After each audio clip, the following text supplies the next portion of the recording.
9살이나 10살짜리 소년이 오래되어 보이는 집 밖의 벤치에 꼿꼿이 앉아 있었습니다. 그의 자세는 부자연스러울 정도로 고닫고 통치자로 구부정한 조짐이 보이면 질책할 준비가 되어 있는 엄격한 감시관의 감시하에 있는 죄수를 연상시켰습니다. 두 손은 발밑에 어색하게 자리 잡고 있었고 그는 거의 동상처럼 고요했습니다. 그의 활력을 나타내는 유일한 표시는 끊임없이 눈을 깜박이는 것이었습니다. 그는 눈물을 참기 위해 애쓰는 듯 자주 눈을 깜박였고 열리지 않은 문을 계속 은밀하게 쳐다보았습니다. 왜 크리스토퍼는 눈살을 찌푸리고 있습니까? 시베스천의 고개가 급격하게 회전하는 것은 데비드 삼촌이 도착했다는 신호였습니다. 그들의 이웃 데비드 삼촌은 친절하지만 배우자가 없는 가족이나 자녀나 부모가 없는 외로운 인물이었습니다. 그는 항상 베스천에게 큰 친절을 보여주었고 캐주얼 만남에서 종종 흥미로운 이야기를 공유했습니다.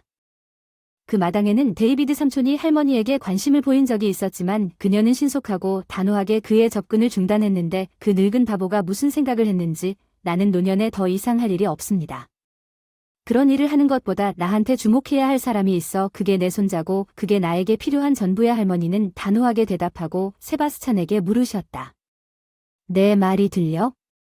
들리니 세바스찬이 조용히 대답했다. 데이비드 삼촌이 눌렀으니 뭐. 세바스찬은 한숨을 쉬며 더욱 부드러운 어조로 대답했다. 할머니는 몸이 전혀 안 좋으셔서 병원에 가야 하는데 나아져서 집에 올 때까지 나를 고아원에 데려다 준다고 세바스찬은 확신에 찬 목소리로 설명했다. 데이비드는 수치 적은 머리칼을 쓰다듬으며 투덜거렸다. 얼굴에 새겨진 진심 어린 후회. 그는 세바스찬을 위로하려고 애썼다. 슬프지만 걱정하지 마라. 할머니는 나아질 것이고 곧 집에 오실 것이다. 조금만 참아라. 다 잘 될 거야. 그는 세바스찬의 어깨를 두들겼지만 소녀는 아무런 반응도 하지 않았다. 돌이킬 수 없는 상실감에 그는 할머니가 돌아오지 않을지도 모른다는 두려움에도 불구하고 왜 그것을 혼자만 간직하고 있었는지 이해하지 못하는 어른들과 이야기를 나누면 위로와 안심이 되지만 아무도 자신의 감정을 진정으로 이해하지 못할 것입니다. 크리스토퍼 집에 돌아오다 세바스티오는 깨어나서 2층 창문을 바라보는 할머니의 전화. 이제 끝이겠지. 케빈의 어깨에 기대어 어깨를 숙인 채 데이비드 삼촌을 슬프게 바라보며 작별 인사를 했다. 데이비드 삼촌. 남자는 상황의 무게를 느끼며 눈살을 찌푸렸다. 곧 또 보자 세바스찬. 나 곧 다시 돌아오길 그리워할 거야. 너와 할머니는 희망적인 어조로 말했다. 세바스찬은 입구를 향해 걸어가면서 발걸음을 무겁게 끄덕였다. 깊은 두려움이 그에게 곧 재회가 일어나지 않을 수도 있고 그의 인생이 입구로 다가가면서 어두운 방향으로 돌아서려던 그의 시선은 그쪽으로 쏠렸다.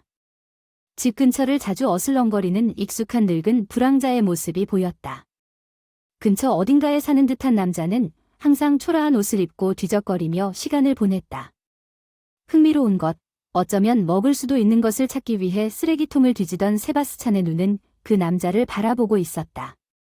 그가 주머니에 손을 뻗어 손을 꺼내 동전 몇 개를 꺼냈을 때 그의 얼굴에는 희미한 미소가 스며들었다. 그는 잠시 잔돈을 고려하다가 돈을 다 썼다. 그는 목적의식을 갖고 막 쓰레기통을 뒤지기 시작한 불황자에게 다가갔습니다. 세바스찬은 간단하고 친절한 마음의 말로 그 남자에게 돈을 주겠다고 손을 내밀었습니다. 소녀는 어리둥절해하며 세바스찬이 손바닥에 내밀고 있는 돈을 아무 말도 하지 않고 바라보았습니다. 세바스찬은 그 남자의 손에 잔돈을 부은 다음 재빨리 집으로 달려갔습니다. 그는 더 이상 그 남자가 조용히 자기 뒤를 이어 당신의 관대함과 친절에 대해 보상해달라고 하나님께 감사한다고 말하는 것을 듣지 못했습니다. 그럼 오늘은 세바스찬이겠죠? 그의 친구 존이 세바스찬이 집에 들어오자 물었습니다. 세바스찬은 존을 안쪽으로 바라보았습니다.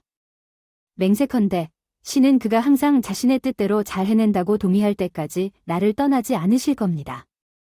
우리가 해야 할 일은 굴복하는 것뿐입니다.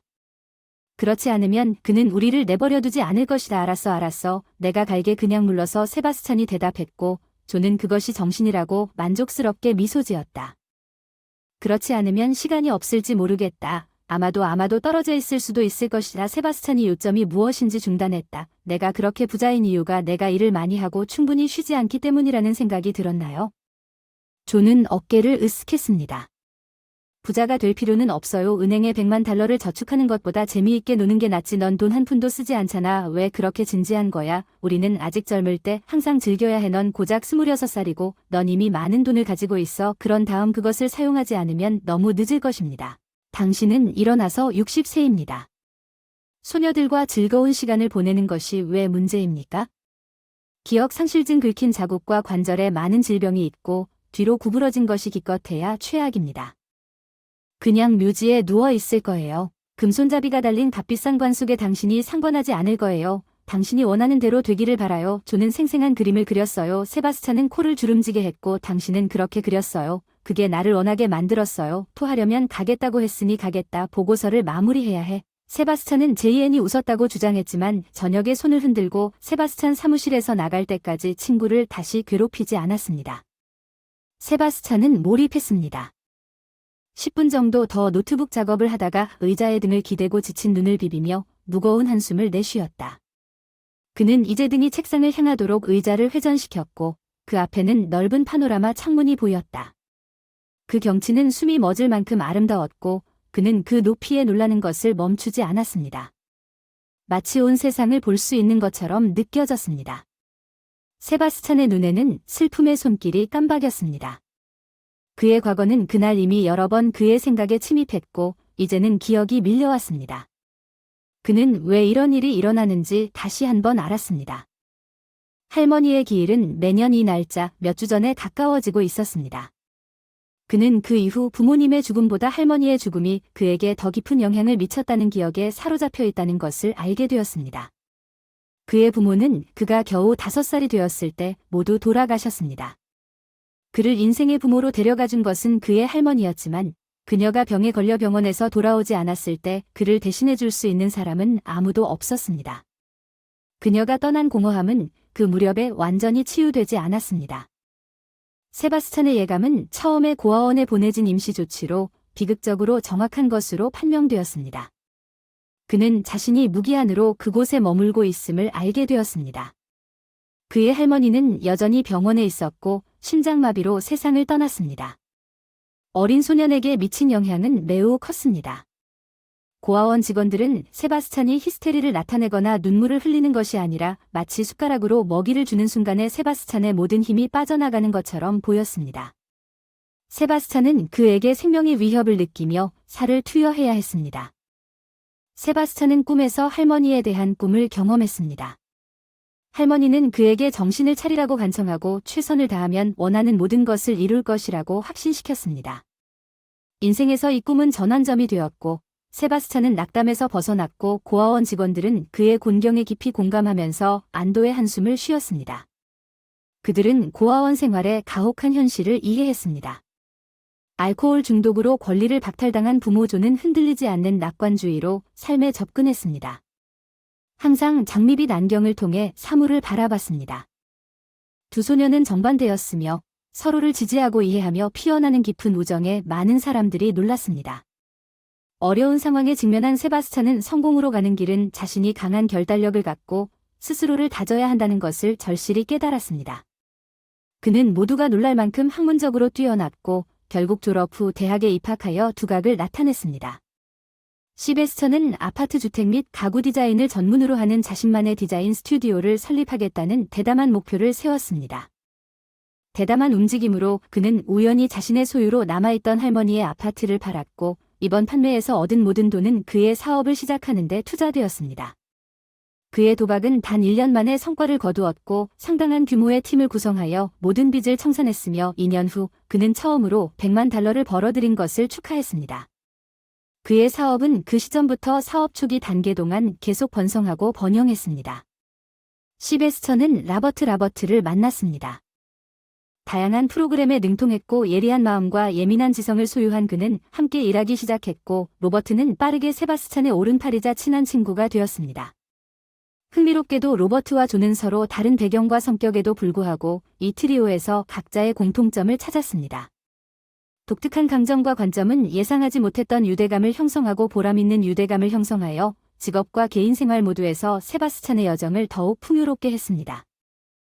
로버트는 사업에 종사하는 진지한 사람이 좀 더 일상적인 환경에서 긴장을 풀고 삶을 즐기는 방법을 알고 있었지만 이러한 공통된 성격 거래로 인해 그는 그에게 큰 도움이 되었습니다.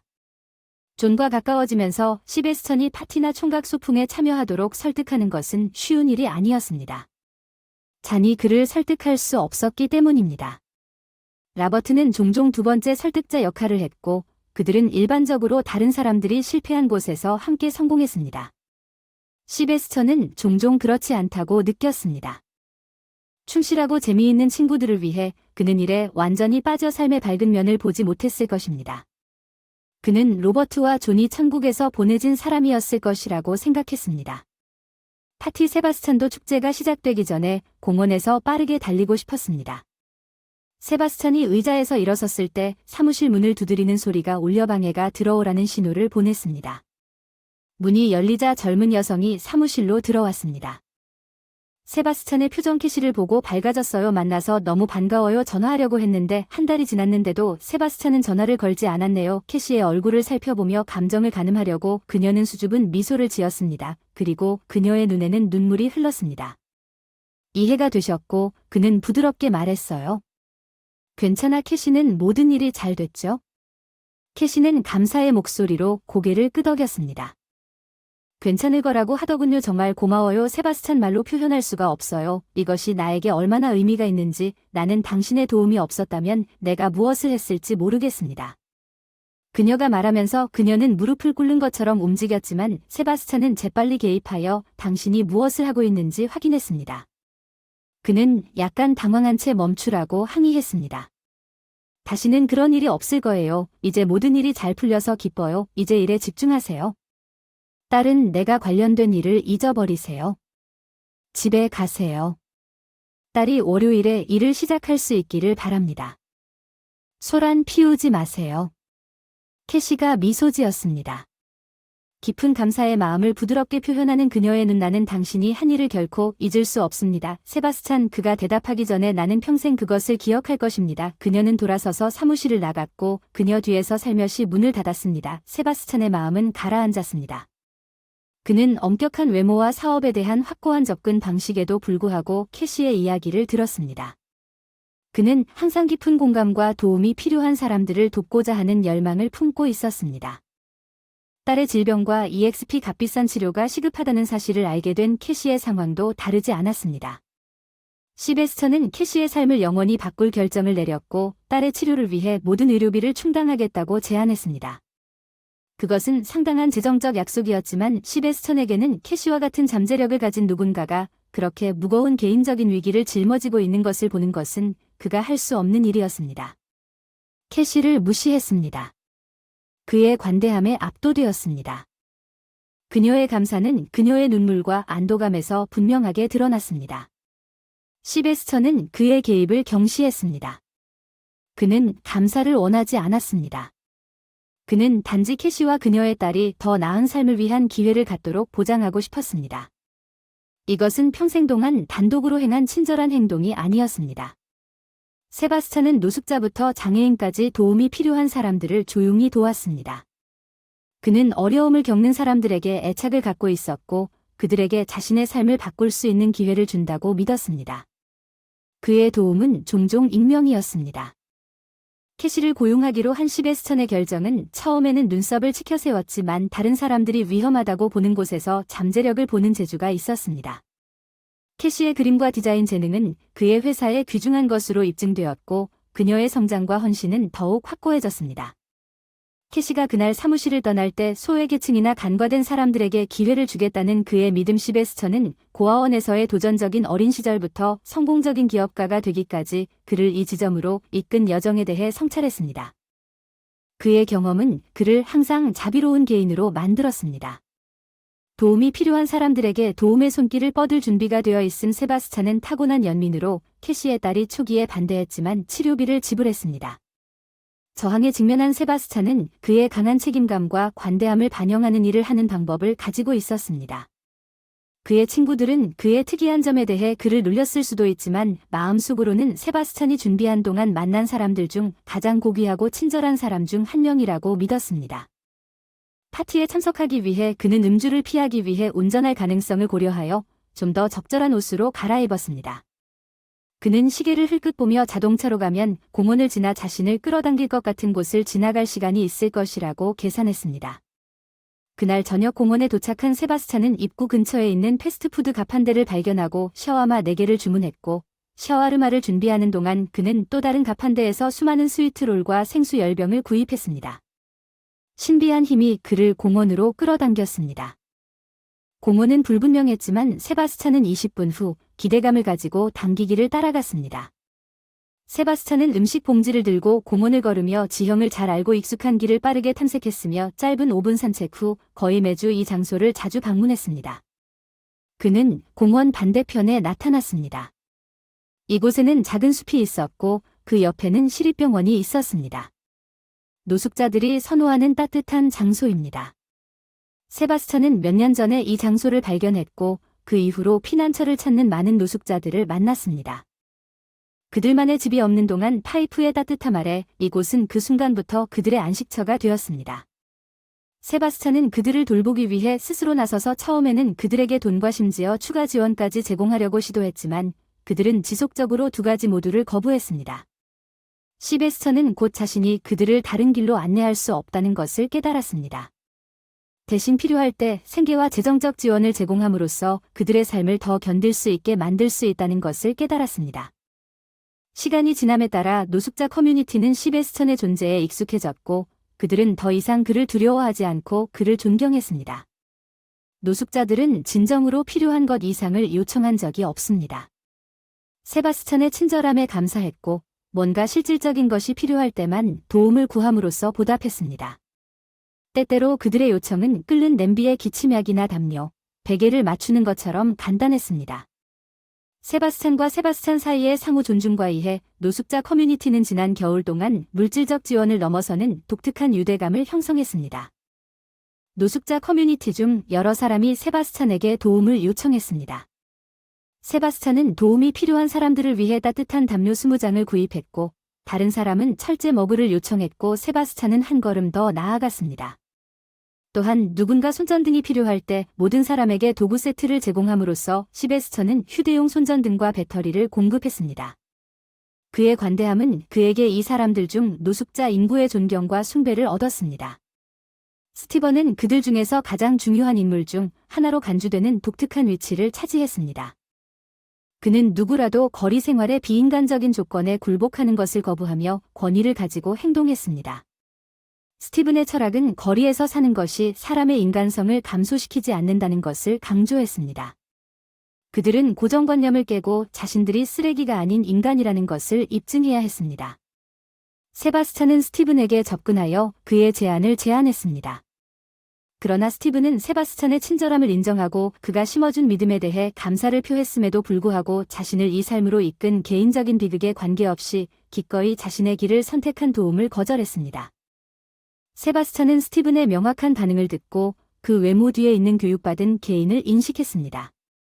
노숙자 지역사회의 다른 사람들에게도 진지한 도움을 거부하는 태도를 보였을 뿐만 아니라 그들이 작은 즉각적인 필요사항에 대한 지원을 선호한다는 사실을 깨닫고 적응한 세바스찬은 계속해서 그들에게 음식, 약, 물을 제공하여 그들의 삶에 긍정적인 영향을 미쳤습니다.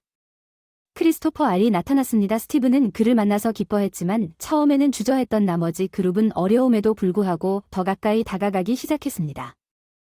메이슨은 그랬나요? 책가저와 메이슨 스티븐보다 어린데 세바스찬이 다가가자 지친 듯 물었다. 세바스찬은 고개를 저었다. 아니 메이슨 오늘은 안 가져왔어요. 주문했는데 2일 안에 배송이 올 거예요. 가져다 줄게요. 감사합니다. 세바스찬 메이슨이 슬프게 대답했습니다. 세바스찬은 다른 사람들이 기쁨으로 인사했습니다. 세바스찬 당신이 외치는 것을 보니 기쁩니다. 마지못해 학구적인 담요 형태를 벗은 위대한 회색 남자가 세바스찬에게 다가와 세바스찬이 걱정스럽게 요청한 회색 남자의 검은 눈을 알아차렸습니다. 또 싸움을 벌이는데 왜 그렇게 공격적으로 구는 겁니까? 그레이맨은 내가 1시간 동안 일 때문에 자리를 비우자마자 내 담요 위에서 잠을 자지 않았다고 설명했습니다. 다리 없는 사람은 바로 거기에 있었습니다. 가장 중요한 것은 그가 담요를 숨긴다는 것입니다. 아니면 잃어버리고 다른 사람의 담요를 가져가는 바보일지도 모르지만 그는 웃으며 싸운다. 세바스찬은 꾸짖으면서도 친절하게 대답했다. 글쎄 회색은 그렇지 않다. 그 사람이 싸워도 상관없지만 나는 빨리 달릴 수 있다. 회색은 웃으며 자신을 변호했다. 젠장 그렇지 않다. 사실 그 사람이 싸워도 상관없지만 난 빨리 달릴 수 있어. 세바스찬은 순회를 계속했다. 노숙자들에게 간식과 물병을 나누어 주었고 진심 어린 미소로 감사를 표현하며 그들과 대화를 나누면서 그들은 희망이 있다고 서로 이야기했습니다. 시베스찬과 같은 더 친절한 사람들은 자신의 시간이 끝나가고 있다고 느낍니다. 시베스찬은 근처에서 이상한 인물을 발견했습니다. 처음에는 마른 10대라고 생각했지만 자세히 살펴보니 그녀의 긴 머리를 지저분한 롤빵으로 묶은 소녀라는 것을 깨달았습니다. 그녀는 눈에 띄게 더러워 보였습니다. 그녀의 나이는 정확하게 판단하기가 어려웠습니다. 그녀는 겉보기에 보이지 않는 존재임에도 불구하고 누구와도 접촉하거나 간식을 받아들이지 않고 침묵을 지켰습니다. 그녀는 세바스찬의 관심을 끌었습니다. 세바스찬은 달콤한 빵을 즐기고 있는 스티븐에게 다가갔습니다. 스티븐, 당신은 새로운 여자가 있어요. 전에는 그 사람을 본 적이 없는 것 같은데 스티븐이 그 소녀를 보고 무시하듯 손을 흔들었던 것 같아요. 그래, 좀 새로운 사람이군요. 최근에 우리에게 왔습니다. 처음에는 가끔 근처에 앉아서 점점 가까워지는 것을 지켜보았습니다. 세바스찬은 누구인지 궁금해 눈살을 찌푸렸습니다. 그녀 이름이 뭐죠? 그녀가 말을 못한다는 걸 아는 스티븐 어깨를 으쓱하는 사람. 그녀는 내 사람이 아닙니다. 우리는 그녀가 미쳤거나 이해하지 못했다고 생각하고 접근했지만 벙어리가 말을 할 수 없다는 것을 깨달았습니다. 우리는 그녀가 죽었다고 생각했지만 그녀는 할 수 없습니다. 세바스찬은 이 긴밀한 커뮤니티 속에서 자신을 둘러싼 수수께끼를 이해하려고 신중하게 노력하는 신비한 소녀를 관찰했습니다. 스티븐은 한 젊은 남자가 한때 그녀에게 접근하려고 했지만 그녀가 어려움을 겪었다는 사실을 밝히며 신비한 소녀에 대한 통찰력을 계속 공유했습니다. 심한 반응은 거의 겁에 질려 울부짖고 신음소리를 냈고 그 사건 이후 그 청년은 그녀에게서 완전히 멀리 떨어져 있었고 지역 사회의 모든 사람들은 그녀를 만지지 말아야 한다는 것을 알았고 그들은 그녀에게 백설공주라는 애칭을 붙였고 그녀에게 육체적으로 접근해서는 안 된다는 무언의 규칙이 나타났습니다. 스티븐, 그녀는 감옥에 있을 때 주머니에서 떨어진 석방 증명서를 발견했다고만 언급하면서 그녀의 과거를 이해하는 데 한계가 있음을 인정했습니다. 세바스찬은 이 계시에 당황하여 더욱 질문했습니다. 스티븐은 그녀가 실제로 감옥에 있었던 전과자임을 확인했습니다. 커뮤니티가 그녀를 쫓아내지 않기로 결정한 정보가 부족함에도 불구하고 이유는 알려지지 않았습니다. 그녀는 그들 가운데 머물렀고 스티븐이 이러한 세부 사항을 공유하면서 그녀가 그룹 내에서 안정감을 발견했다고 의심했습니다. 시베스찬은 도울 수 없었지만 백설공주에게 흥미를 느꼈습니다. 그가 그녀의 출시 증명서를 발견하고 그것을 읽으려고 시도했을 때의 만남을 회상했습니다. 그녀는 개인적인 상호작용이 부족함에도 불구하고 커뮤니티가 그녀를 존중하기 위해 암묵적인 이해를 발전시켰음에도 불구하고 모퉁이 애드동물의 본능적인 방어력에 반응하여 재빨리 그것을 다시 낚아챘습니다. 스페이스 호기심과 연민에 이끌린 세바스찬은 다시 한번 거의 들리지 않는 속삭임으로 백설공주를 바라보며 말했고 그 순간 소녀가 그의 눈을 마주한 순간 예상치 못한 전율이 세바스찬의 척추를 타고 흘러내렸다. 세바스찬은 그녀의 강렬한 시선을 느꼈고 그녀의 파란 눈이 꿰뚫는 것 같았다. 그의 영혼을 통해 그리고 그 순간 그는 눈을 마주친 것보다 백설공주에게 더 많은 것이 있다는 것을 깨달았습니다. 그녀는 즉시 시선을 피했고 잠시 후 그녀는 일어섰고 활기차게 걸어갔습니다. 그녀는 아웃사이더에 대한 두려움을 품고 있습니다. 당신은 그녀에게 낯선 존재입니다. 세바스찬은 스티븐에게 작별 인사를 한 후 그 소녀에 대한 생각을 마음에서 일축하려고 스티븐 옆에 자리를 잡았습니다. 그는 당연히 떠났고 존이 분개하게 자신의 행방에 대해 물었을 때 파티에 늦게 도착했습니다. 세바스찬은 물론 다른 곳에서는 침묵을 지키기로 결정했습니다.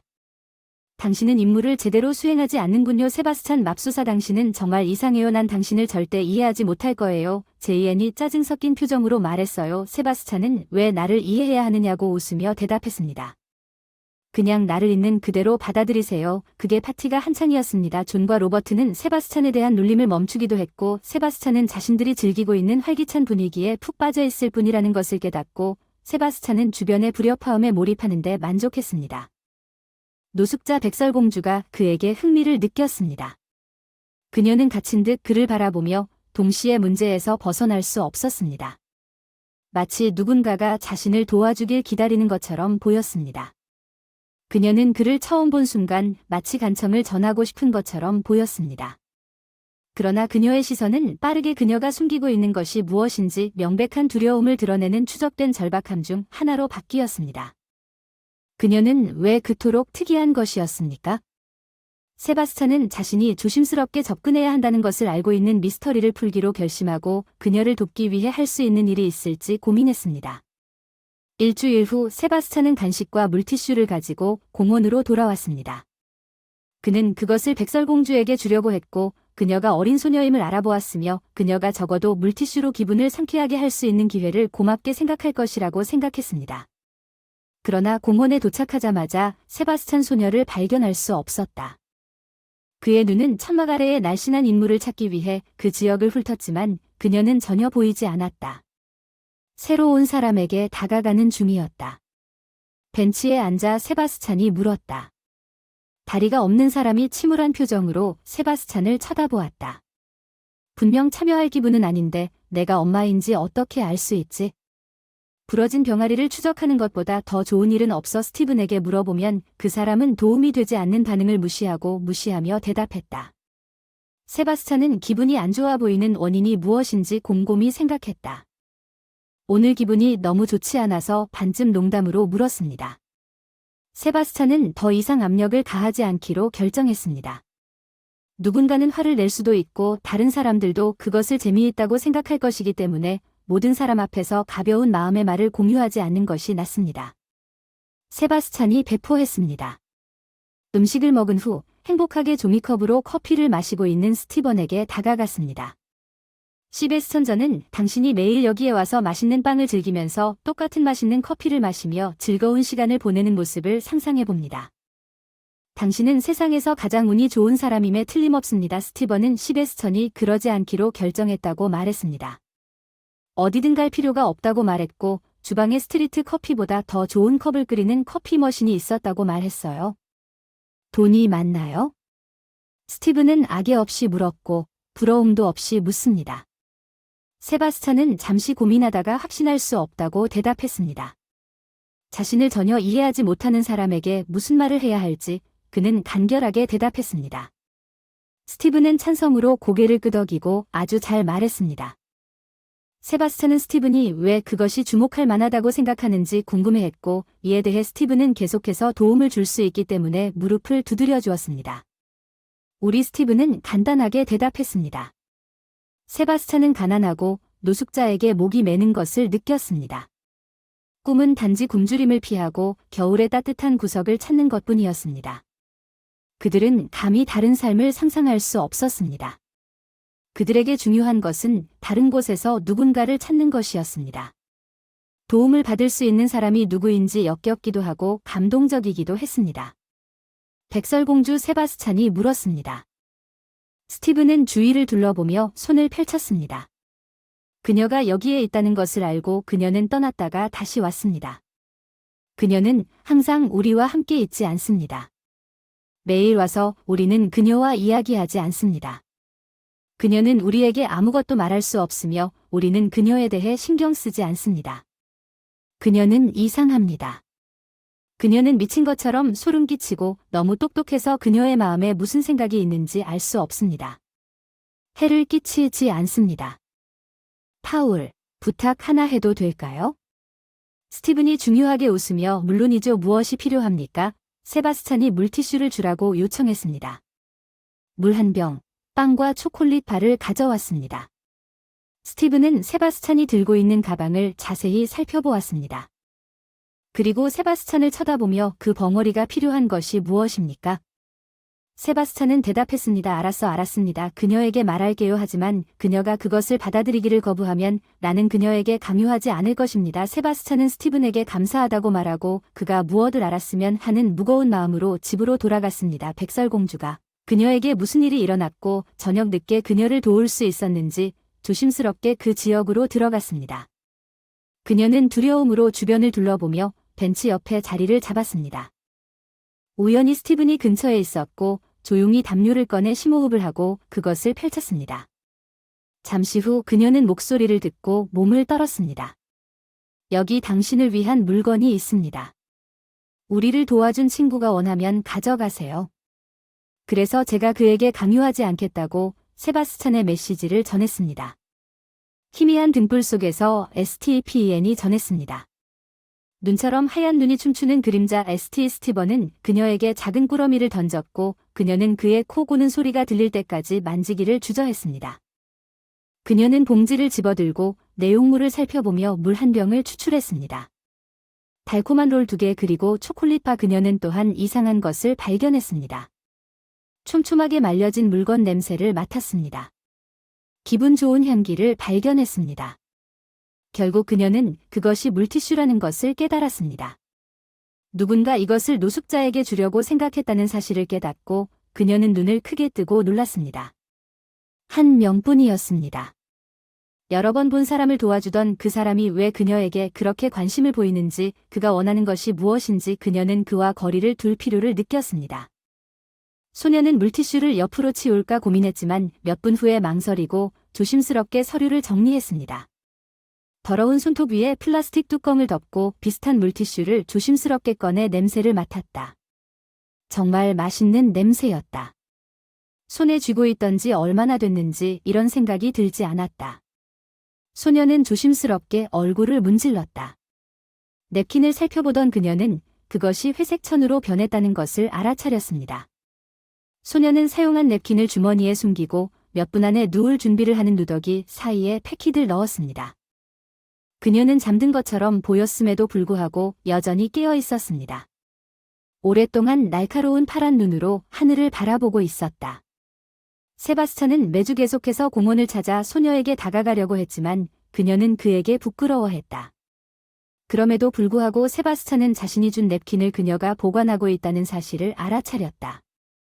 그러나 그가 가까이 다가가려고 하자마자 그녀는 그와 눈을 마주치지 않았다. 그녀는 여름이 지나고 가을도 빠르게 지나갔다. 세바스찬은 이제 1년 중 이맘때에 더 많은 책임을 갖게 되었다. 그는 자신에게 음식을 공급할 뿐만 아니라 노숙자들도 따뜻한 옷을 입고 감사해야 하는 동안 로버트와 존은 세바스찬의 집에 모여 위스키 한 병을 들고 소파에 앉아 사소한 이야기를 나누자 세바스찬을 조롱했습니다. 대화는 세바스찬의 동기로 바뀌었습니다. 존은 잔의 내용물을 바라보며 신중하게 말했습니다. 거기서 얻는 즐거움이 무엇인지 이해가 안 돼요. 왜 그걸 스스로 떠맡는 건가요? 그들이 숨쉬는 것과 같은 공기를 마시며 옆에 서서 인사하는 모습을 보는 게 싫지 않나요? 존이 질문했습니다. 세바스찬이 나무라는 듯이 고개를 저었습니다. 존, 우리는 모두 같은 공기를 마신다. 그들 나 너 그리고 모두 그건 내 일이야. 내가 원하는 방식이야. 알잖아. 내가 필요하다는 거 아냐. 하지만 내가 선을 행하고 싶다면 해라. 누가 너를 막고 있니? 존이 반박했다. 다양한 곳에 돈을 넣을 수 없니? 로버트가 세바스찬에게 먼저 한 친구를 본 다음 다른 친구를 보라고 제안한 후 자선단체는 아이들을 치료하기 위해 그것을 교회에 가져갑니다. 그는 한숨을 쉬고 신중하게 말을 선택하여 대답했습니다. 아이들에게는 그들을 돌봐줄 부모가 있고 그렇지 않다면 설명하겠습니다. 부모님, 조부모님이나 고아를 돌보는 조직 후견기관 자선단체에 물론 좋지만 그것은 단지 폰지 사기일 뿐입니다. 천만천을 어딘가에 이체하면 이 돈은 누구에게 가는지, 얼마나 갔는지조차 모르는 사람에게 전달됩니다. 부자 로버트 삼촌의 주머니에 필요한 것과 얼마나 많은 것이 정착되었는지 세바스찬은 계속 주장했습니다. 심지어 동물들도 보호소에서 길 잃은 개를 추적하는 조치를 취하며 처리되고 거리에 이 사람들은 거리에 사는 누구에게도 쓸모가 없으며 아무도 관심을 기울이지 않는다고 주장했습니다. 그들은 다른 사람들에게 그들을 보지 못하며 그들은 단지 쓰레기일 뿐입니다. 그들은 아무것도 필요하지 않으며 의지할 사람도 없습니다. 그들은 흐름을 따르며 누군가에게 무슨 일이 일어나면 아무도 그것에 대해 슬퍼하지 않을 것입니다. 너무 끔찍하지만 최악의 부분이 무엇인지 당신이 알고 있다는 것을 이해하지 못할 것입니다. 그들은 누구에게도 도움을 기대하지 않고 누구도 알아차리지도 못합니다. 마치 두 개의 평행 우주와 같습니다. 이 사람들은 모든 것을 잃었기 때문에 인간도 모든 것을 잃고 있습니다. 인간이고 누구도 이해하지 못할 것입니다. 오직 나만이 이해하고 그들에게 무엇을 의미하는지 알고 있습니다.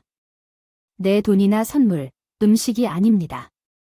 그들에게 가장 중요한 것은 내가 그들에게 미소 짓는 것을 잊지 않고 단지 그들에게 다가온다는 것입니다. 내가 그들에게 올 때마다 그들과 이야기하고 이야기를 나누세요. 그들은 변했습니다. 그들은 무관심하고 연락이 끊겼고 이제 그들은 의사소통 방법을 알고 있어 서로를 기꺼이 도우며 이것은 많은 가치가 있고 그렇지 않다는 것을 압니다. 내 돈도 이 일에 기여했지만 그들에 대한 나의 인간적인 태도는 아무도 그들을 인간처럼 느끼게 하지 않습니다. 아무도 그들 자신을 인간처럼 느끼게 하지 않습니다. 나 말고는 세바스찬이 열정적으로 침묵이 있었다고 설명했습니다. 로버트와 존은 잔을 들고 서로를 바라보았습니다. 세바스찬은 한숨을 쉬며 위스키를 한 모금 마셨습니다. 이 주제로 돌아가서 그건 당신 자신의 일입니다. 당신은 나를 어떻게 생각합니까? 하지만 더 이상 이 노숙자들을 돕는 것에 대해 당신이 나를 비난하는 것을 원하지 않습니다. 원하든 원하지 않든 저는 계속 이 일을 할 것입니다.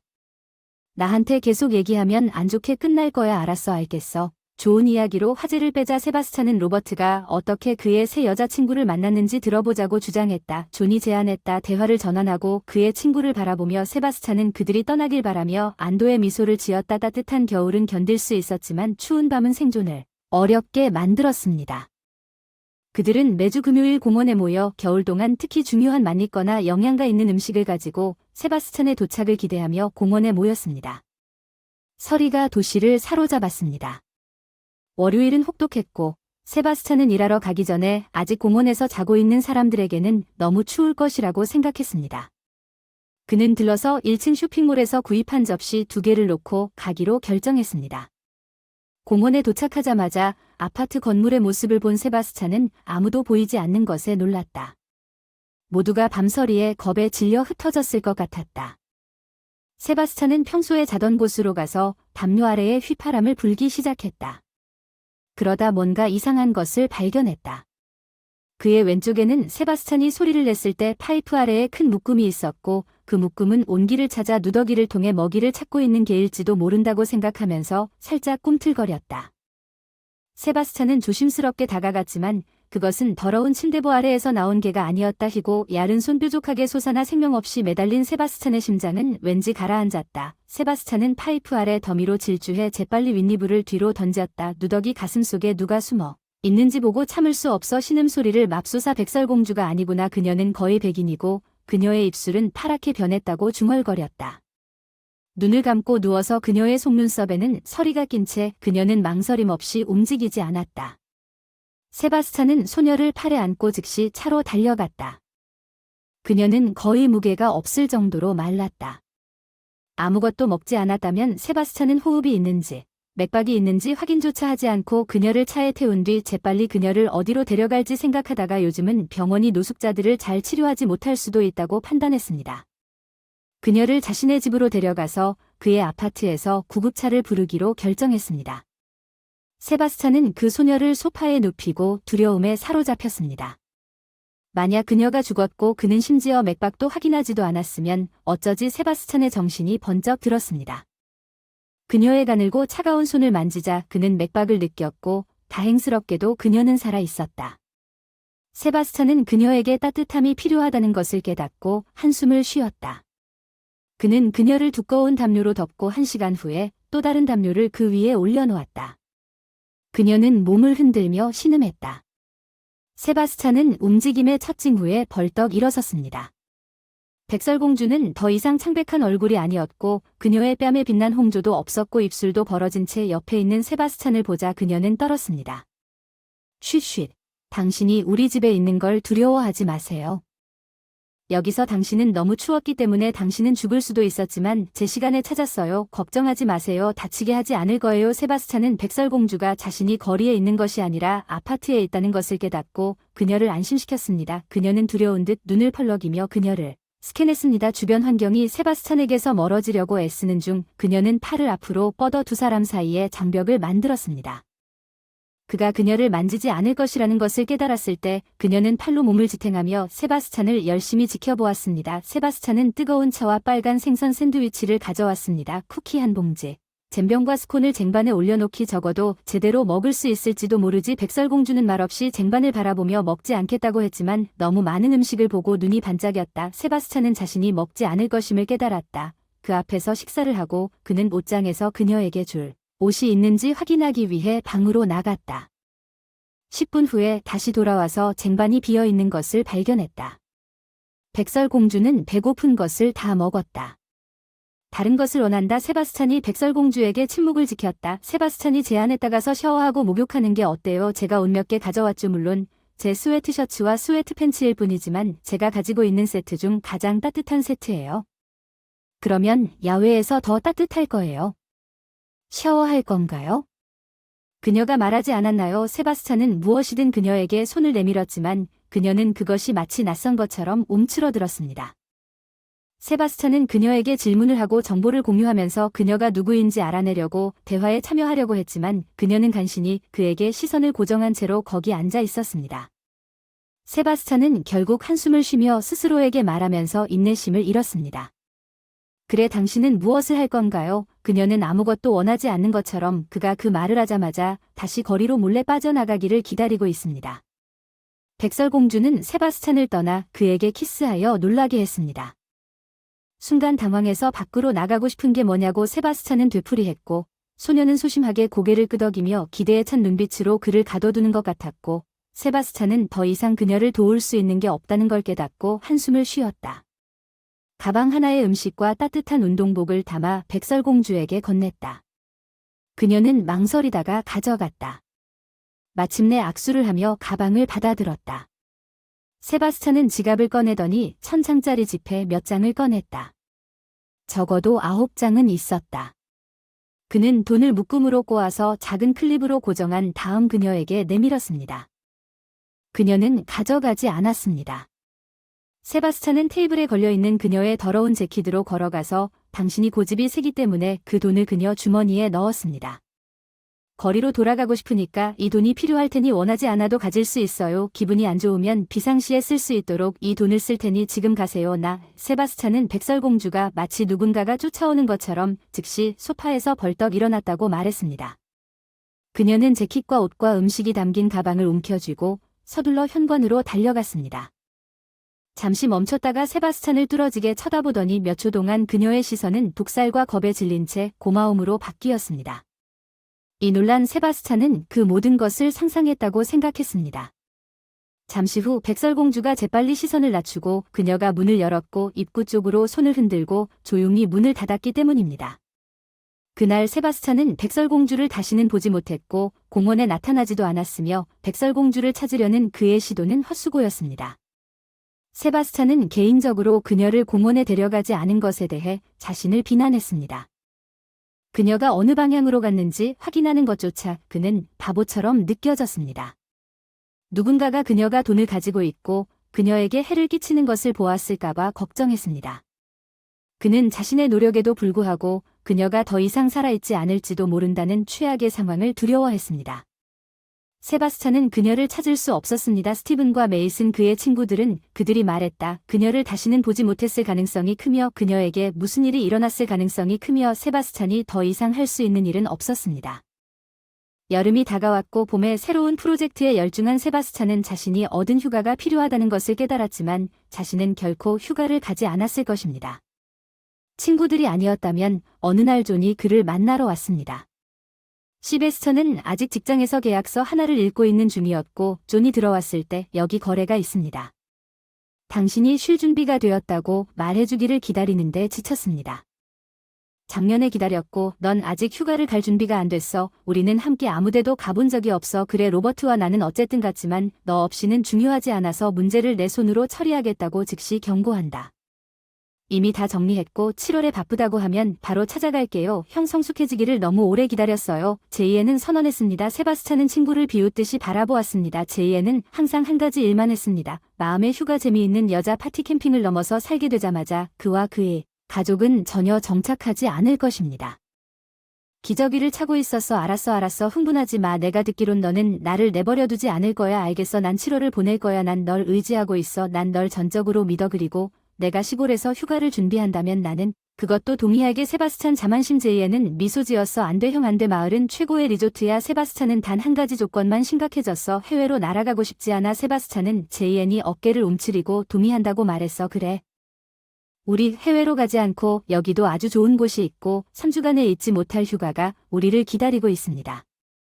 모든 세부 사항을 알려드리고 저는 떠납니다. 일주일 후에 할 일이 많아요. 존 솔직하게 휴가 목적지를 밝혔다. 3주 동안 SOI에서 놀기로 되어 있었던 것은 놀라운 일이 아니었다. 세바스찬은 너무 붐비고 화려해서 너무 기쁘다고 말할 수 없었다. 존은 방 3개를 빌린 고급 호텔을 선택했다. 두머 시베스천과 그 자신과 그는 개인적으로 멋진 휴가를 기대했습니다. 그는 친구들과 즐거운 시간을 보내고 저녁에는 소녀들과 친분을 쌓고 가급적이면 매일 다른 방으로 그들을 그의 방으로 데려갈 계획이었습니다.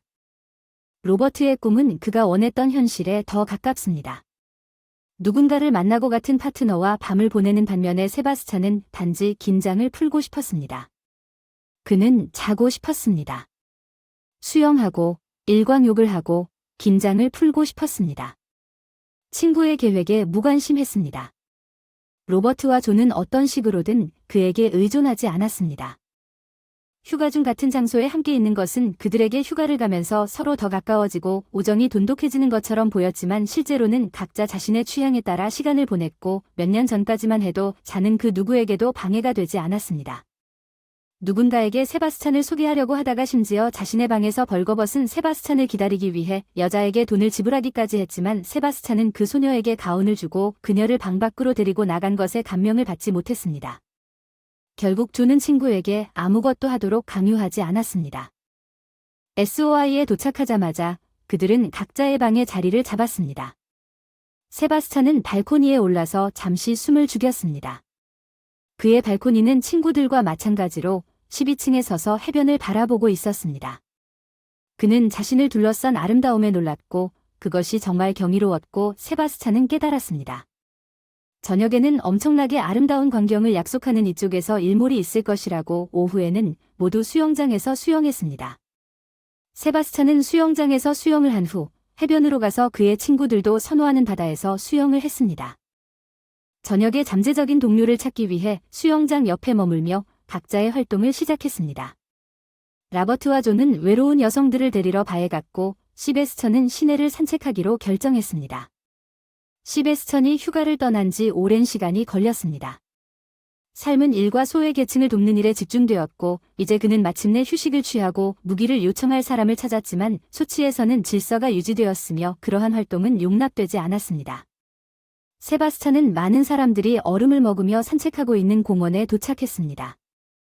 여기저기서 음악이 흘러나오며 크림 얘기하고 웃었다. 세바스찬은 공원 주위를 한가로이 걸으며 앞을 둘러보며 여러 개의 다리가 있는 인공 연못이 있었고 그중 한 다리로 걸어가 난간에 기대어 근처의 다른 다리를 둘러보며 평행하게 달렸다. 세바스찬이 즐거워하는 모습에 세바스찬은 반대편 다리에 자신과 같은 자세로 서 있는 소녀를 발견하고 미소를 지었지만 소녀가 고개를 들었을 때 그의 미소는 사라졌습니다.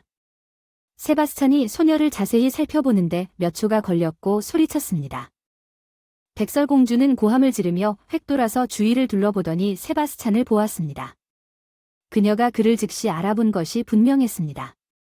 세바스찬은 그녀에게 손을 흔들었지만 그녀는 세바스찬에게 그녀가 여기서 무엇을 하고 있었는지 어떻게 여기까지 왔는가 하는 질문이 그의 마음을 맴돌며 따라오라고 재촉했습니다. 세바스찬 그녀는 이제 평소처럼 옷을 입고 있었고 그녀는 예전처럼 씹지 않고 깨끗한 머리를 하고 있는 것을 관찰했고 세바스찬이 그녀를 정확히 식별했는지 의문을 제기할 만큼 그녀의 모습은 달라 보였지만 그녀의 별명에 대한 그녀의 놀란 반응과 그녀의 달릴 준비가 그를 믿게 만들었습니다. 정말 백설공주였어요. 세바스찬이 군중 사이를 헤쳐나가려고 쫓아 달려가기 전과 똑같아 보였어요. 백설공주는 작고 날씬해서 더 잘했고 세바스찬은 사람들과 몇 번 부딪혔고 심지어 그를 말리려고도 했어요. 이봐 당신이 밀었어요. 내 여자친구 뺨 때릴 거야. 세바스찬이 누군가의 거친 목소리를 들었어. 미안해 미안해. 그 여자 쫓아가는 중이야. 실례해. 세바스찬은 사과하고 오랫동안 그녀를 쫓아다녔는데 마침내 운이 좋아서 잡혔다. 그녀는 손을 잡고 일어나자마자 멈추고 아래를 내려다보며 큰 눈물이 그녀의 뺨에 흘러내렸습니다.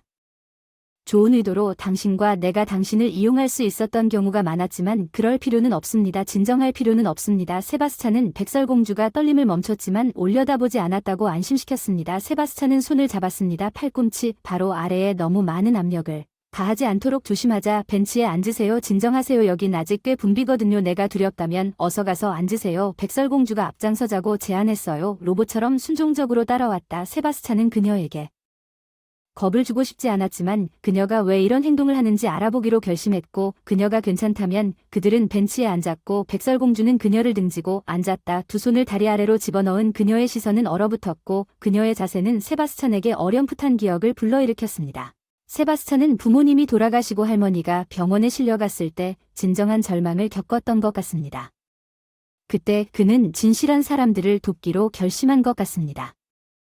탈출구가 있다고 믿지 않는 사람들은 절망합니다. 세바스찬이 이름이 뭐냐고 물었지만 그 소녀는 침묵을 지켰습니다. 어떻게 여기까지 왔나요? 여기 어디에 사신지 얼마나 됐나요? 세바스찬이 그녀에게 질문을 퍼부었지만 백설공주는 침묵을 지켰습니다. 세바스찬은 면밀히 조사했습니다. 그녀는 아마도 흥분과 두려움으로 인해 손가락이 떨리는 것을 감추기 위해 손바닥을 발 아래에 두었다는 것을 알았습니다. 어쩌면 그것은 또한 당신이 나와 잘 이야기하고 싶지 않을 때 원치 않는 접촉을 피하기 위해서였을 것입니다.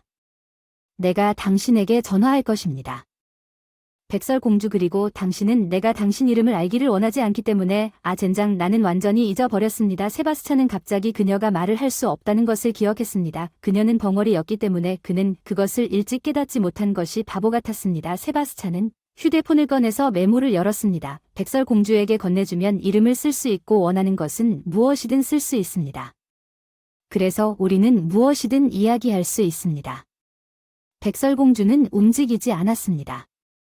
그녀는 단지 더 빨리 숨을 쉬기 시작했습니다. 포기할 준비가 됐어. 난 너에 대해 자주 생각했어. 너는 돈을 가지고 떠났고 너를 보지 못하게 된 것을 정말 후회했어. 너에게 무슨 일이 일어난 줄 알았고 내 잘못이 아닐까 두려웠어. 어떻게 그렇게 성급하게 보내도 되는 건지 이해가 안 가는데 지금 널 보니 너무 기뻤어. 내가 죽은 걸까? 두려웠는데 여기 너는 이렇게 살아있는 것 같아. 너를 보니 너무 기뻐. 세바스찬은 바라는 마음을 쏟아냈다. 아무도 오지 않자 그는 한숨을 쉬며 앞을 내다보았다. 백설공주가 관심을 가지고 그를 지켜보고 있었다. 세바스찬 옆에서 다시 한번 백설공주를 보지 않고 조용히 말했다. 스티븐이 나한테 넌 너 자신이 아니라고 했어. 난 그를 믿지 않았어. 넌 알다시피 나는 항상 믿으려고 노력했어. 최선을 다해. 최악의 상황은 언제든지 우리에게 일어날 수 있습니다. 나는 당신이 무엇이 잘못되었는지 말해줄 것이고 당신이 어떤 어려움에 처하더라도 내가 당신을 도울 수 있다는 것을 당신에게 전달할 수 있다고 믿습니다. 도움이 필요하다고 생각하게 만든 그 눈빛. 세바스찬은 잠시 말을 멈췄고 그의 시선은 로즈가 앞을 바라보고 있었습니다. 벤치에 앉아있는 소년이 그의 관심을 끌었습니다. 6살쯤 된 소년은 풍선을 들고 행복하게 웃으며 풍선이 위로 떠오르려고 하는 것을 지켜보고 있었습니다. 세바스찬은 부모님이 돌아가시면서 갑자기 끝난 자신의 어린 시절을 떠올렸고 그 추억은 그가 한때 경험했던 백설공주에 대한 순진한 행복을 그리워하게 만드는 반면 세바스찬을 관찰하고 있는 동안 그의 연약함은 그의 말을 통해 스며들기 시작했고 그녀가 할 수 없었던 놀라운 말들, 그가 왜 그녀를 따라다니는지, 그리고 무엇이 그를 괴롭혔는지 짐작할 수 없습니다. 세바스찬은 계속했습니다. 저는 정말로 도움이 필요하고 그랬다고 생각했습니다. 제가 모두를 잃은 이유라고 생각했습니다. 아마도 저는 누구의 보살핌도 받을 자격이 없는 것 같습니다. 그래서 신이시죠. 그는 입을 다물고 백설공주를 계속 쳐다보며 그가 고심하고 있는 깊은 감정을 느끼고 그녀에게로 돌아섰습니다. 소녀는 시선을 낮출 시간이 있었고 세바스찬은 그녀가 그를 보고 있다는 것을 눈치채지 못했습니다. 세바스찬은 공부했습니다. 그녀는 조심스럽게 얼굴을 바라보며 실망스럽게 한숨을 쉬었습니다. 내가 왜 이 모든 것을 당신에게 말하고 있는 걸까요? 그는 혼잣말로 중얼거렸습니다. 스티븐 말이 맞았습니다. 당신은 정신이 나갔고 당신이 무슨 말을 하는지 모르고 있습니다. 나는 당신이 SOI에 어떻게 도착했는지 모릅니다. 내가 살고 뭘 먹는지 넌 분명 너 자신이 아니거나 어쩌면 나에게 가까이 다가갈 수 없을 것 같은 느낌일지도 몰라. 그래 맞아. 난 위험한 타입이야. 나한테 말조차 걸지 못해 널 들여보내줄 수 있어. 문제는 당신을 보는 것만으로도 이해됩니다. 나는 수년 동안 노숙자를 도와왔습니다. 나는 어려움에 처한 모든 사람을 진심으로 염려합니다. 나에게 오는 사람은 누구에게도 도움을 거부하지 않습니다. 나는 한 사람 한 사람의 곤경을 알고 있습니다. 나는 내 안에 있는 소년이 여전히 두려워하고 있기 때문에 나는 나쁘지도 위험하지도 않다는 것을 나 자신에게 증명하려고 노력합니다. 그래서 거기까지 갑니다. 세바스찬은 너무 씁쓸하게 마지막 문장을 전달했기 때문에 백설공주는 깜짝 놀라 눈썹을 치켜 올렸습니다. 세바스찬은 말을 멈추고 눈을 감았습니다. 이 이상한 소녀가 자신의 문제에 대한 책임이 없다는 것을 깨닫고 그는 자신의 불편함을 그녀에게 전가하려고 했습니다. 어리석은 일입니다. 이 이상한 특별한 사람이 원하지 않는다면 모든 것이 어리석은 일입니다. 나와 대화하려면 내가 졌다는 사실을 받아들여야 합니다. 그녀를 내버려 두고 그녀가 존재한다는 사실을 잊어야 합니다. 반대편에 아무도 열지 않으면 닫힌 문을 두드리는 것이 무슨 소용이 있습니까? 다시는 귀찮게 하지 않겠습니다. 질문이 많았는데 그중 아무 대답도 없었어요. 하지만 원치 않으시면 다시 귀찮게 하지 않을게요. 어쨌든 상처를 줘서 미안해요. 백설공주가 누구든 행운을 빕니다. 무슨 일이 일어나든 항상 나갈 길은 있다고 믿으세요. 오직 죽음만이 당신에게 선택의 여지가 없고 다른 모든 것은 받아들일 수 있고 탈출구를 찾을 수 있습니다. 세바스찬은 자리에서 일어나 주머니에 손을 넣고 천천히 걸어갔습니다.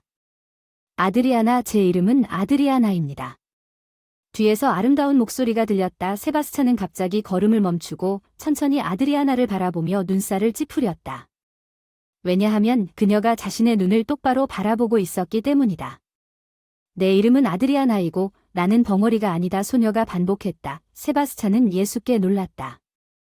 그리고 그녀가 말할 때 그녀의 얼굴에서 눈을 떼지 않았습니다. 그녀는 완전히 달라 보였습니다. 당신은 정말 말을 못하는 사람처럼 보였습니다. 그는 에이드리아너 SED를 언급하고 외면했습니다. 우리 할머니는 청각 장애인이었습니다. 그녀는 뇌졸중으로 청력을 잃었습니다. 연설 그 사람이 죽을 때까지 한동안 같이 살았으니 그 사람이 연기한 것처럼 행동했을 뿐이야. 그래서 내가 잘한 거야. 너희 부모님은 어디 계시니? 대체 왜 그런 짓을 하는 거지? 물었더니 세바스찬 아드리아나가 여전히 생각에 잠겨있는 표정을 짓고 갑자기 속으로 기분이 상했다. 슬프게도 몇 분 동안 침묵을 지킨 후 그녀는 세바스찬을 뚫어지게 바라보았고 그녀의 시선은 그를 소름이 돋게 만들었습니다.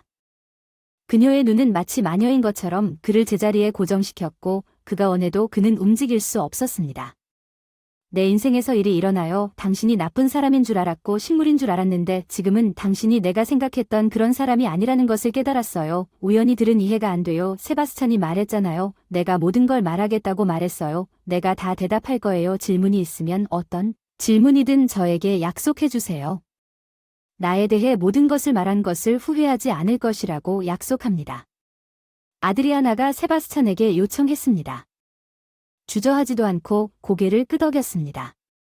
세바스찬은 음료수와 도넛을 가지고 돌아왔고 아드리아나는 여기에 남겨둔 채 여전히 앉아있는 것을 보고 안도했습니다. 물과 탄산음료를 좀 줬는데 이 달콤한 도넛은 어때요? 마음에 드셨기를 바라요. 그는 그녀 옆 벤치에 물건을 놓겠다고 제안했습니다.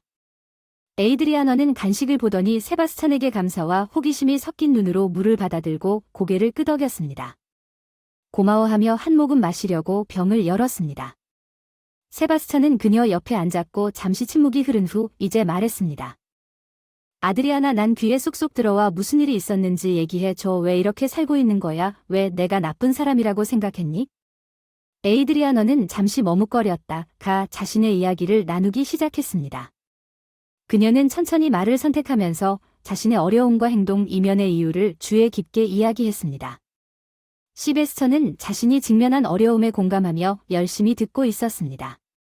가장 이상한 상황에서 SOI의 분비는 공원에서 서로를 발견했습니다. 어쩌면 배가 고프다고 그는 당황하며 말했습니다. 에이드리아너는 그의 손에서 심장 주머니에 담긴 물을 받아들였습니다. 물을 마신 후 감사를 표하면서 그녀는 갑자기 멈췄습니다. 시베스처는 참을성 있게 그녀를 기다렸습니다. 자신의 이야기를 나누기 시작했지만 그녀는 조용함을 유지하며 조용히 머물렀습니다. 에이드리아너, 당신은 생각에 빠진 것 같습니다. 시베스처는 에이드리아너에게 조용히 말했습니다. 적어도 그녀는 에이드리아너도 잃어버린 고아였다는 생각에 그녀의 과거를 직시할 순간이었다고 생각했습니다. 그녀의 부모님은 부모님이 돌아가시기 전 7살의 어린 나이에 그녀의 할머니는 온화하고 사랑이 넘치는 모습에서 야채와 거의 비슷한 사람으로 변하는데 어려움을 겪었습니다. 에이드리아너의 부모는 그녀를 데려왔고 매일 그녀는 할머니의 독특한 행동이 떠나는 것을 목격했습니다. 그녀의 할머니는 그녀의 부모가 더 이상 주변에 없을 때 거의 무시당하고 싶어하는 다른 사람들을 인식하지 못하는 것처럼 보였습니다. 에이드리아너는 병든 할머니와 함께 지낼 수 없다는 것이 분명해졌습니다. 자신을 돌보기 위해 아드리아나의 할머니는 아프고 허약한 사람들을 위한 특별한 집으로 보내졌습니다. 아드리아나는 차례로 고아원에 배치되었습니다. 그것은 저항적인 전환이었습니다. 그녀는 자신의 할머니를 돌볼 수 있다고 외치며 격렬하게 항의했습니다. 그러나 후견 당국은 명시적인 지시를 내렸고 그녀는 그들의 보살핌을 받는 고아원에 있다는 것을 알게 되었습니다. 에이드리아너는 18세까지 고아원에서 살았습니다. 그녀의 아름다움에도 불구하고 입양 가족을 찾지 못했습니다. 그녀의 눈에는 혐오감을 주는 듯한 깊은 슬픔과 슬픔이 있었습니다. 방어적인 반응이든 아니면 다른 가족을 받아들이는 것을 진정으로 꺼리는 것이든 간에 에이드리아너는 입양의 영향을 받지 않았습니다. 에이드리아너가 18세의 위령과 길을 건너게 될 것이라는 사실은 아무도 몰랐습니다. 검은 눈을 가진 이 건장한 갈색 머리가 첫눈에 그녀를 사로잡았습니다. 즉시 그녀를 벽에 밀고 열정적으로 키스하는 남자를 만나기 전에 진정으로 데이트한 적이 없는 그녀의 머리를 잃는 것은 그녀의 윌리엄스를 압도하는 위협적인 힘과 그녀를 정복하고 이기고 싶은 욕망에 의해 추진된 당당한 태도와 결합되었지만 에이드리아너는 기꺼이 항복했습니다. 만난 지 한 달도 안 되어 그녀는 그와 결혼했지만 한 달 후 그는 갱스터였고 많은 사람들에게 잘 알려진 범죄의 주모자였습니다. 그녀는 자신도 모르게 지하 범죄 세계에서 상당한 영향력을 가진 남자를 접게 했다는 깨달음을 깨뜨렸습니다. 결혼 첫 달에 그녀가 경험했던 행복 결혼은 처음에는 그의 관심과 사랑에 휩싸였습니다. 에이드리아너는 마치 자신의 행복을 세상에 선포할 준비가 된 날개가 자란 것처럼 느꼈지만 일단 진실이 드러나자 그녀의 사랑은 사라지는 것처럼 보였습니다. 그녀는 이 남자와 함께 있고 싶지 않다는 것을 깨닫고 혼란스러워서 단 한 달 만에 가능한 한 빨리 그를 떠나야 한다고 결정했습니다. 그녀는 용기를 내어 윌리엄에게 접근하고 자신의 의도와 함께 그를 떠나고 싶은 마음을 표현했습니다. 침착함을 기대하지 않고 이혼 신청을 하려던 그녀는 남편이 부드럽게 대답하자 약간 경멸적인 표정을 지었습니다. 그런 일은 결코 일어나지 않을 것입니다. 당신은 내 아내이고 내가 당신을 놓아주기로 결정했다면 내가 원하는 한 당신이 항상 나와 함께 있기를 바랍니다. 지금은 당신을 어떻게 해야 할지 결정하겠습니다. 내 사무실을 떠나서 당신이 지금부터 어디로든 가야 한다면 당신의 여자 물건을 돌봐주세요. 리엄이나 커밀에게 그들이 항상 당신을 위해 있을 것이라고 알려서 당신이 어리석은 짓을 하지 않도록 하세요. 겉으로는 차분해 보이는 말에도 불구하고 그의 어조는 온화하다고 말했습니다. 에이드리아너는 그의 목소리에서 잠재적인 위험을 감지할 수 있었습니다. 그녀는 의도치 않게 전쟁을 시작했고 이제 공은 그녀의 법정에 있습니다. 다음에 무슨 일이 일어날지 결정하는 것은 그녀의 안전을 보장할 수 있지만 그녀가 저항하기로 선택한 경우 인생은 의심할 여지 없이 위태로울 것입니다. 에이드리아너는 모든 것이 변했고 이제 그녀는 거의 인질이 되었다는 것을 이해했습니다.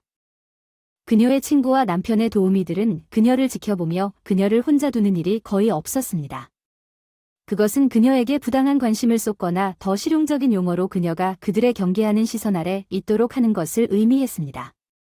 에이드리아너는 자신의 삶이 결코 같지 않을 것이라는 것을 인식했고 그녀의 선택이 그녀의 운명을 결정할 거미줄에 같았습니다. 에이드리아너의 관용은 한계에 도달했습니다.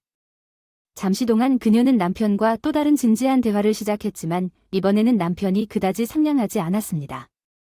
그의 외모와 행동은 겁에 질렸습니다.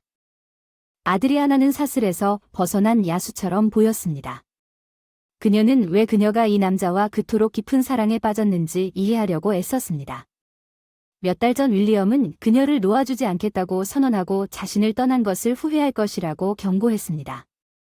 그는 위협에도 불구하고 그녀가 완전한 존재가 아닌 것처럼 느끼게 해주겠다고 약속했습니다. 어린 시절부터 오랫동안 아무것도 아닌 것처럼 느껴졌던 에이드리아너는 두려워하지 않았습니다. 그에게서 벗어나 그녀는 그것이 그녀의 시련의 끝일 것이라고 생각하고 떠났습니다. 불행하게도 그녀는 최악의 상황이 아직 오지 않았다는 심각한 착각을 했습니다. 임박한 고난을 알지 못한 채 에이드리아너는 그녀의 문제가 끝났다고 생각하면서 그녀의 운명이 가져올 불쾌한 전환을 예견하지 못했습니다. 그 사람이 그녀를 설정했다는 사실을 알게 되었을 때 그녀는 그가 어떻게 했는지 확신하지 못했지만 그녀가 떠난 직후 그는 그녀가 불법 활동에 연루되었다는 증거가 있다고 주장하면서 다시 그녀를 위협하기 시작했습니다. 그녀가 그에게 돌아오지 않을 경우, 그녀가 수용하지 않을 경우, 그녀가 이혼을 추구할 경우 그는 그녀가 결국 감옥에 가도록 보장하겠다고 맹세했습니다. 그녀의 결백을 확신하는 에이드리아너는 그가 그런 속임수를 할 수 있다고 믿지 않았습니다. 그녀는 의심할 여지 없이 그녀는 불법적이거나 범죄적인 활동에 가담한 적이 없었지만 윌리엄의 무자비함을 과소평가했습니다. 그는 기꺼이 증거를 조작하고 상황을 조작하여 그의 아내를 감옥에 가두어 그녀의 결백에 대한 관심을 보이지 않았습니다. 에이드리아너는 아무도 그녀와 그녀의 시도에 귀를 기울이지 않는 상황에 처해 있음을 알게 되었습니다. 자신을 방어하기 위해 윌리엄은 모두가 큰 물고기를 잡았다고 믿는 시나리오를 조율했습니다. 강력한 인물의 안에 그의 임박한 체포는 충격으로 다가왔고 누구도 아드리아나의 투옥이 신중하게 조직된 음모였다고 예상할 수 없었습니다. 에이드리아너는 곧 그녀의 동등한 코를 비하하고 굴욕감을 주기 위해 고안되었습니다. 그녀는 감옥 뒤에서 6개월 동안 위령과 함께 살았으며 그 다른 행복과 비참함이 혼합된 영혼처럼 느껴졌습니다. 그녀는 이 악몽이 끝나기를 열렬히 바랐지만 대신 그것은 이제 막 시작되었습니다. 감옥에서 거의 3년 동안 복역한 경험은 그녀가 완전히 준비되지 않은 공포였습니다. 그녀의 인생에서 아무도 복역을 준비하지 않았을 것입니다. 그러나 에이드리아너는 갑자기 석방되자 감정적으로 산산조각이 났고 정신적으로 파괴되었습니다. 그녀는 감옥 밖으로 나가는 것조차 두려워했습니다. 게이츠는 무릎을 꿇고 감옥에 남아달라고 애원하며 자신의 운명을 결정할 수 있는 사람들의 발에 거의 키스를 했습니다. 그녀는 아무리 굴욕적인 일이라도 기꺼이 받아들일 의향이 있었지만 그녀는 귀를 기울이지 않았습니다. 준수해야 하는 법에 묶여 에이드리아너는 설정되었습니다. 그녀는 자신의 삶을 무자비하게 파괴하고 꿈을 짓밟은 남자인 윌리엄에게 돌아가느니 차라리 방황하기로 결심하고 마지못해 밖으로 나갔습니다. 아드리아나는 자신이 자신과 함께 볼 것으로 기대했던 감옥 게이츠 밖에서 그가 그녀를 기다리고 있지 않다는 사실에 놀랐습니다. 충성스러운 친구 카밀은 제한된 자금으로 그녀를 맞이할 사람이 없었습니다. 그녀는 그날 저녁 기차표를 구입하여 도시를 떠났습니다. 그녀는 에이드리아너를 경멸하고 거리를 배회하면서 지저대며 약 6개월 동안 노숙자 시베스천을 만났습니다. 그녀의 이름에는 아무것도 없었지만 그녀는 그녀의 삶을 망친 사악하고 잔인한 남자의 소나귀에서 벗어나 새로운 길을 만들기로 결심했습니다. 세바스찬은 아드리아나가 이야기를 마무리하는 동안 깜짝 놀란 침묵 속에 앉아 지성과 잊혀지지 않을 정도로 아름다운 목소리로 그녀의 말을 전달했습니다. 겉보기에 아프고 벙어리인 소녀가 그토록 심오한 고통을 견뎌왔다는 사실을 깨닫고 씨름하게 되자 그는 그녀가 직면한 수많은 시련을 헤아릴 수 없었습니다. 그녀가 그런 역경 앞에서 왜 그토록 겁에 질려 구타당하고 사냥당하는 것처럼 보였는지 세바스찬은 누군가 그럴 수 있을지 궁금했습니다. 다르게 반응했습니다. 그녀가 스키에서 어떻게 끝났는지에 대해 묻는 대화를 전환했습니다. 에이드리아너는 이전의 도움에 대해 약간 얼굴을 붉혔습니다. 당신은 돈입니다. 도움을 주셔서 감사합니다. 감사하지 않았다가 그녀는 내가 이미 자고 있다는 것을 깨달았다고 인정했습니다. 거리는 나에게 용납될 수 없었어. 나는 스키까지 가는 표를 샀고 그날 밤에 떠났다. 당신의 수프는 편리했다. 기차역에서 옷을 갈아입고 씻은 뒤 가방을 샀다. 속옷 한 벌과 여자 옷이기는 했지만 다른 옷을 샀다. 동네 외곽의 할머니가 계신 방을 임대했는데 꽤 수익이 나네요. 월세도 거의 안 내고 식당에서 설거지와 청소부로 일하면서 월세와 식비를 충당할 수 있을 정도예요. 윌리엄이 나를 찾지 않는 한 나는 계속 이렇게 살 수 있다고 믿는다. 나는 그가 나를 찾지 않기를 바란다. 물론이다. 아드리아나는 계속하면서 표정이 바뀌었다고 생각하며 눈썹을 찌푸렸다고 말했다. 모두 그의 아이들에 관한 것이기 때문에 그들은 윌리엄스다. 내가 그와 결혼했을 때 그가 나에게 아이들을 소개했습니다. 알고 보니 그는 나보다 먼저 결혼한 상태였습니다. 그의 아내는 살해당했고 아이들은 그와 함께 있었지만 그는 별로 그들을 돌보지 않았고 그들은 내가 그들과 결속을 맺은 그들의 아버지와는 전혀 달랐습니다. 그들은 내가 그를 떠날 것이라는 것을 알았고 그들은 나를 사랑하고 내가 그들을 데려가기를 바랐을 때 너무 심하게 울었지만 당연히 그들이 이제 9살 정도가 되었기 때문에 그렇게 할 수 없었습니다. 나는 그들이 어떻게 생각하는지 항상 생각합니다. 세바스찬은 아드리아나가 자신의 놀라운 힘에 충격을 받는 것을 목격했습니다. 그녀는 남편에게 맞섰습니다. 갱스터는 거리에 살며 결코 그에게 돌아오지 않겠다고 결심했지만 그녀는 자신과 혈연관계가 없는 그의 아이들에 대해 경건하게 이야기했습니다. 세바스찬은 자신의 이야기를 발견했습니다. 그 순간 놀랍게도 세바스찬은 흥분이 치밀어 올랐습니다. 그는 아드리아나가 다시는 두려워하지 않도록 도와주고 싶기 전에 누군가를 도와주겠다는 강한 열망을 느껴본 적이 없었습니다. 그녀가 두려움 없이 사람들의 눈을 똑바로 바라보고 진정으로 살 수 있게 해주기 위해서 말이죠. 벙어리인 척하지 않고 아무도 그녀에게 많은 관심을 기울이지 않았지만 그는 그녀를 위해 모든 것을 하겠다고 결심했습니다. 그는 그녀에게 도움을 구하는 것이 아니라고 설득하고 확신시키기 위해 마음을 쏟아부었습니다. 그녀가 고개를 저은 도움에 감사합니다. 처음에는 그녀의 자급자족을 표현했지만 그녀는 그가 진실을 알고 그의 기여를 인정하기를 원했습니다. 나는 이 모든 것을 당신과 공유하지 않았습니다. 당신의 도움을 기대하며 대처하고 있으며 나는 단지 당신이 정보를 받을 자격이 있다고 느꼈고 진심으로 당신의 지지에 감사드립니다. 노숙자의 위기에서 나를 들어 올려준 것에 대해 진심으로 감사하지만 에이드리아너가 걱정되지 않을 수 없습니다. 그의 아이들이 남편이 아이들을 돌보는데 관심이 없습니다. 그는 대안을 제안했습니다. 아마도 진정으로 그들을 돌보고 싶어하는 사람을 찾을 수 있을 것입니다. 위렴과 함께 시도해 봅시다. 더 이상 혼자가 아닐 것입니다. 내가 준비할 것입니다. 손가락 하나 까딱할 필요가 없습니다. 또한 그 사람이 당신에게 끼친 고통에 대한 대가를 치르게 하겠다고 결심하고 있습니다.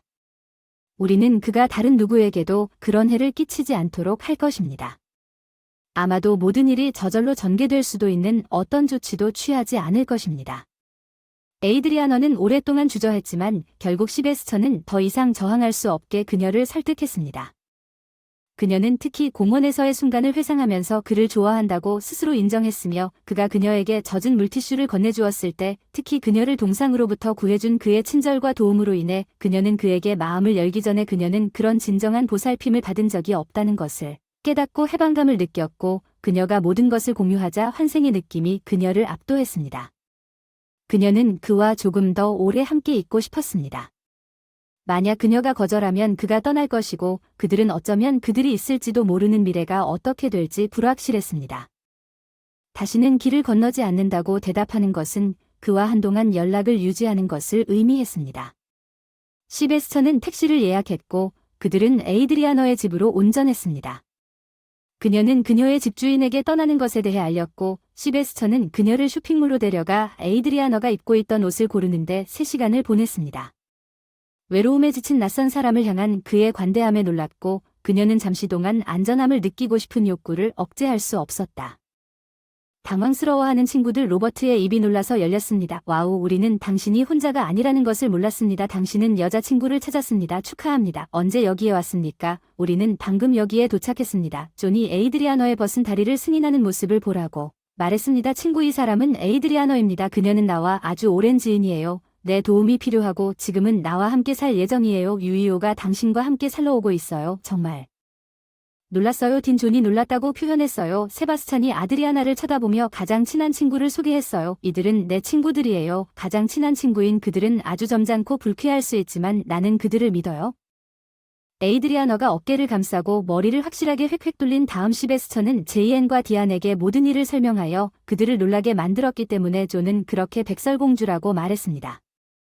예, 우리는 당신에 대해 알고 있어요. 세바스찬이 우리에게 말하길 그땐 당신이 정신이 있었나 봐요. 그 사람은 당신에 대해 걱정하고 있었죠. 물론 나도 걱정이 될 거예요. 존은 찬성한다는 듯이 혀를 찼지만 세바스찬은 존에게 위협적으로 경고했어요. 너무 밀지 마세요. 진정하세요. 농담이에요. 남편이 진짜인 일을 겪게 해서 미안해요. 존은 상황의 심각성을 생각하면서 잠시 말을 멈췄습니다. 자신이 한 일 때문에 다리를 찢겨야 할 것입니다. 괜찮습니다. 좀 쉬고 그 다음에는 우리가 처리하도록 하겠습니다. 나머지 3주는 눈 깜짝할 사이에 지나갔습니다. 세바스찬은 그토록 좋은 휴가를 경험한 적이 없었습니다. 그동안 아드리아나가 그와 함께 있었기 때문입니다. 그들은 친구처럼 이야기를 나누었지만 서로에 대한 근본적인 감정을 무시할 수 없었습니다. 휴가의 마지막 날이 되어서야 그들은 둘 다 더 이상 자신의 감정을 억제할 수 없는 지경에 이르렀고 세바스찬을 위해 함께 잤습니다. 집에 돌아왔을 때 세바스찬은 마침내 그가 찾고 있던 사람을 찾은 것 같았습니다. 아드리아나 자연스럽게 시베스천과 함께 이사하여 위령과의 기존 결혼에 대해 도전을 제기했습니다. 시베스천은 문제를 스스로 해결하기로 결정하고 서비스에 대해 상당한 금액을 제공하는 사립 탐정을 고용했으며 수사관은 위렴즈에 대한 진실을 밝히기 위해 다른 도시로 가는 임무를 받았습니다. 현재 상황에서 그의 활동과 자녀의 안녕도 세바스찬은 에이드리아너와 위렴즈의 이혼을 촉진하는 것을 목표로 삼았습니다. 일주일 후 사립 탐정이 돌아와 놀라운 소식을 가지고 돌아왔습니다. 위렴은 불법 활동에 연루되어 지난 6개월 동안 감옥에 갇혀 있었다는 사실이 밝혀졌습니다. 감옥에서 탈출할 기회도 없이 아이들은 수감된 후 몇 달 동안 고아원으로 끌려갔습니다. 윌리엄은 감옥에서 살해당했습니다. 그의 죽음의 정황은 수수께끼에 쌓여 결국 사고로 처리되었습니다. 예상치 못한 반전으로 아드리아나가 위렴의 죽음에도 불구하고 여전히 법적으로 결혼한 상태에서 계시록은 시베스천과 에이드리아너가 과거 결혼 생활에서 남아있던 법적 복잡성을 탐색하도록 하여 그들의 상황에 복잡성을 더했습니다. 특히 위렴즈의 친구인 커밀과 리엄에게는 놀라운 일이었습니다. 위렴의 전체 유산을 스스로 확보하려는 희망을 품고 있었는데 예상치 못한 사건의 전환을 발견했을 때 친구의 순전한 냉담함은 그들을 충격에 빠뜨렸습니다. 위렴은 사전에 자신의 이익이 그의 감독으로 인해 분노했다고 생각하지 않았기 때문에 그들은 에이드리아너가 그녀가 감옥에서 그들의 공포에 그들은 아무런 결과도 얻지 못했습니다. 에이드리아너는 오래전에 나왔고 흔적도 없이 사라진 것처럼 보였습니다. 그녀는 리엄과 커밀에게 심각한 문제를 제기하는 어디에도 나타나지 않았으며 그녀를 찾기 위해 끈기 있게 노력했습니다. 아이들은 고아원에 계속 거주했고 입양을 원하는 지원자가 이미 있다는 소식이 전해졌습니다. 아드리아나는 이 말을 듣고 손으로 입을 가리고 자신의 괴로움을 지켜보며 낯선 사람에게 입양될까봐 흐느껴 울었습니다. 세바스찬은 그의 여자친구를 바라보며 가져가길 원하느냐고 물었더니 아드리아나는 즉시 대답하지 않고 시간을 내어 상황을 생각해 보았지만 결국 단호하게 아니요라고 했습니다. 입양하고 싶지 않아요. 제가 직접 입양하고 싶기 때문입니다. 세바스찬은 그녀의 심정을 이해하고 한숨을 쉬었습니다. 형사에게 정보에 대해 감사를 표하고 지불금을 정산한 후 형사가 떠났을 때 세바스찬은 휴대전화를 집어들고 번호를 누르기 시작하면서 이야기를 시작하기 전에 조용히 말했습니다. 그래서 아드리아나가 준비를 하라고 생각했어요. 아드리아나가 도착했을 때 세바스찬이 선언한 문제나 걸림돌이 없는지 확인하기 위해 최고의 변호사가 필요합니다. 리암과 카밀은 충격으로 거의 마비될 뻔했습니다. 그들은 그녀가 더 이상 사진에 없고 의도했던 바였다고 생각했습니다. 윌리엄스의 모든 자산을 확보하기 위해 법정에 가는 아이들은 아이들이 실제로 아이들이 아니라는 것을 증명하기 위해 범죄를 조작할 계획을 세웠기 때문에 그들에게 아무런 장애물도 되지 않았습니다. 아드리아나의 예상치 못한 등장으로 그들의 계획이 좌절되었습니다. 당신은 아무것도 얻지 못할 것입니다. 그럴 자격이 없어요. 당신은 그와 결혼하여 6개월 동안 살았고 이제 당신은 모든 것이 당신에게 가기를 원합니다. 우리는 그런 일이 일어나지 않도록 할 것이며 당신은 당신의 연인을 누구와 함께 데려왔습니까? 그와 함께 여기서 나가십시오. 좌절과 분노 그들은 세바스찬이 개입하지 않았다면 폭력에 의지했을 것입니다. 그들의 모욕 속에서도 침착하게 세바스찬은 침착하게 대답했습니다. 그녀는 당신과 그녀의 남편 때문에 감옥에 갇혔습니다. 이제 당신은 그녀가 아무것도 받을 자격이 없다고 생각합니다. 그녀는 무엇을 얻을 것입니까? 합법적으로 그녀의 것이며 이에 대해 당신이 할 수 있는 일은 아무것도 없습니다. 법적 절차에 직면하여 무력합니다. 두 사람을 데려가고 싶어 그들은 헤어져야 하고 나는 그들을 헤어지기가 너무 싫다. 그들은 서로가 너무 많이 필요하다. 고아 원장은 리엄과 커밀리 에이드리아너를 보았을 때 진심으로 걱정을 표했다. 그들은 즉시 그녀를 알아보고 그녀를 껴안고 그녀의 목에 몸을 던졌습니다. 아빠는 조용히 돌아가셨어요. 리엄이 에이드리아너가 거의 울면서 대답했다는 걸 알아요. 우리를 데리러 오셨나요? 커밀리 조용히 목을 부딪히며 물었어요. 에이드리아너가 괜찮으시다면 부드럽게 대답했어요. 사실 아이들은 신경 쓰지 않았으면 좋겠어요. 사실 당신의 엄마가 되고 싶어요. 그들은 에이드리아너가 그랬던 것처럼 그것을 원했습니다. 많은 서류 작업 후에 에이드리아너가 합법적으로 결혼한 경우에만 아이들이 입양될 수 있다고 결정되었습니다. 시베스처는 다시 한번 구조하러 와서 결혼하자고 제안했습니다. 도와주셔서 감사합니다. 모르겠어요. 일이 끝나자마자 그들이 나에게 주도록 하는 방법은 없나요?